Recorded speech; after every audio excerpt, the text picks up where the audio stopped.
Whenever you come across these getting 100% achievements in the game videos, it's usually something extremely popular or something that's notorious for being hard or extremely long grind or something tedious. I think those are becoming a bit boring when I see them when it's the same game, multiple people playing GTA 5, Dark Souls, or like a Resident Evil game. When I try my hand at these types of videos, I try for smaller indie games or AA games. This time I went with all the achievements in Reveil.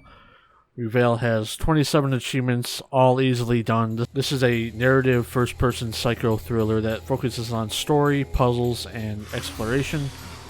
Developed by Pixel Split and published by Daedalic Entertainment. Since this is a story-heavy game, I will be skipping showing any footage from Chapter 5 and some of Chapter 4, but I will talk about getting all the achievements, and I'll spare you the time by skipping around the long puzzles or the slow walking moments. You should really play this game. It's really well done. It's a great story. Let's start popping achievements.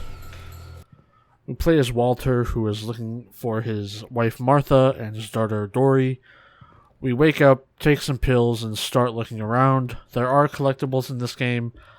I tried my best to find them all. I think this was part of the old. Once we put the ballerina figure into the music box and grab the key and head out the door, we get our first achievement of the game. Waking up. Time to investigate the house. Looking for clues about what's going on and those pesky collectibles. Looking back at the footage now and my knowledge, I already missed one. See if you can spot it. Eventually we find ourselves in Dory's room with some puzzles. This marble maze one is neat and the controls really well. I actually was playing a game semi-recently that had a bunch of these puzzles and that didn't control that well, but this one is a breeze. After we finish the marble puzzle, we get another achievement. After a bit, we end up going outside and towards the circus. Once we enter, another achievement pops. After exploring the grounds for a bit, we come to a puzzle that has us turn back on the power so we can get a glimpse of our future thanks to Zohan. And then off to an old-timey arcade game. The goal is to get enough points by dodging obstacles, by moving left and right. Even though this took me a few tries to get the high score. And once we do that, we get a fun house token and a nice achievement. Starting off in the fun house, we can easily get another achievement by just standing on one of these spinning plates right at the beginning.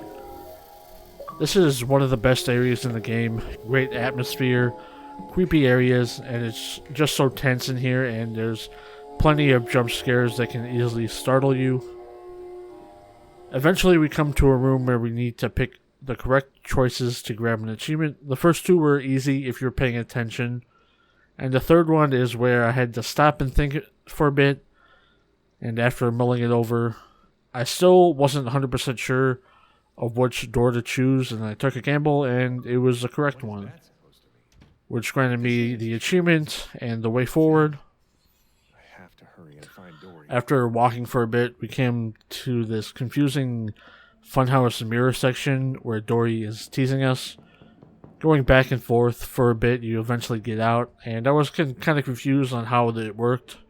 I was like, am I going the right way? Am I doing it right? But a few minutes later, we find ourselves being told to seek the truth by a huge Zohan, and that ends Chapter 1 with an achievement. Start of Chapter 2 begins in a familiar place, our bedroom. We need to find the pills, but they aren't here. So we go pick up the key to unlock the door and explore the house again. After we find the pills in the bathroom, we are in Martha's art studio, where we had to find 3 items in the red room while not being caught by Martha. If we take it slow and time it right, we get out grabbing all 3 items untouched so we can get another achievement down. Eventually we find the key that leads us to the garage and a big puzzle. This is the puzzle that requires the most thinking, and it had me stumped for a bit, but I figured it out once you write down the stuff. And we end up going into a train And after the puzzle, we do find out some big information. But after some exploring, we are chased by a creepy mannequin, which we quickly had to escape from. What the fuck is this? Now, I failed a couple times. It took me like 3 tries to get this, but we had to escape by decoupling the train. And after we escape, we pop an achievement. With Chapter 3, it's a very short chapter that reveals more of Walter's dark past with the circus. And we do get a story-based achievement here also. Chapter 4, it has one of the more slower parts of the game because we have to find 3 items of Walter's past by avoiding a stalker enemy, and to be careful not to hit any bells sprawled around the forest. If you hit a bell, it'll alert the enemy. I wasn't sure if running around would make a lot of noise for the enemy to hear where we are, and there is an achievement here to complete this area without getting caught. So I was highly cautious and mostly crouching most of the time. If I knew I was safe, I started to run, and if I knew where I was going to. At the end, I did have a close encounter with the enemy. He spawned pretty close when I was exiting an area, so I was just staring at the ground and had to wait there a bit.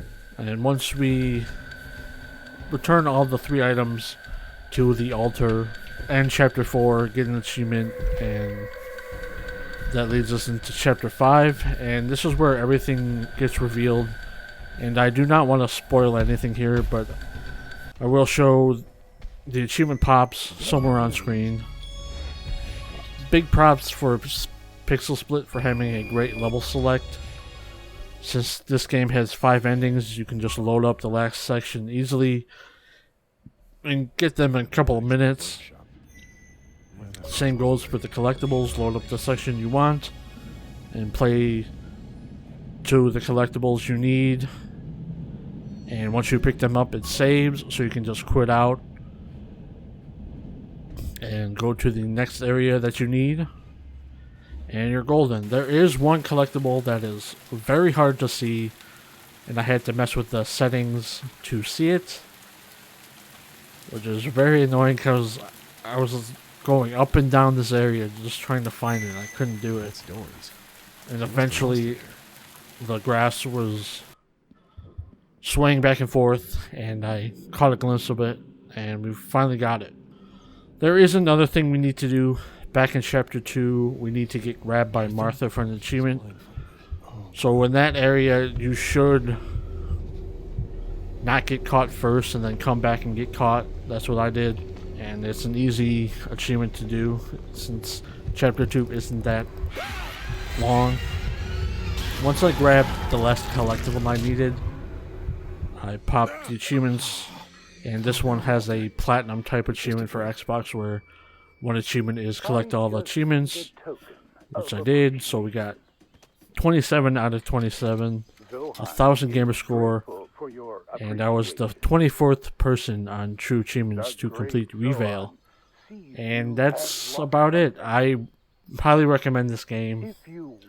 It's a great game. It took me around like 9 hours. You can do it faster if you follow a guide, but I don't feel like that's giving the game justice because it's a really great game, great story, great atmosphere, great voice acting.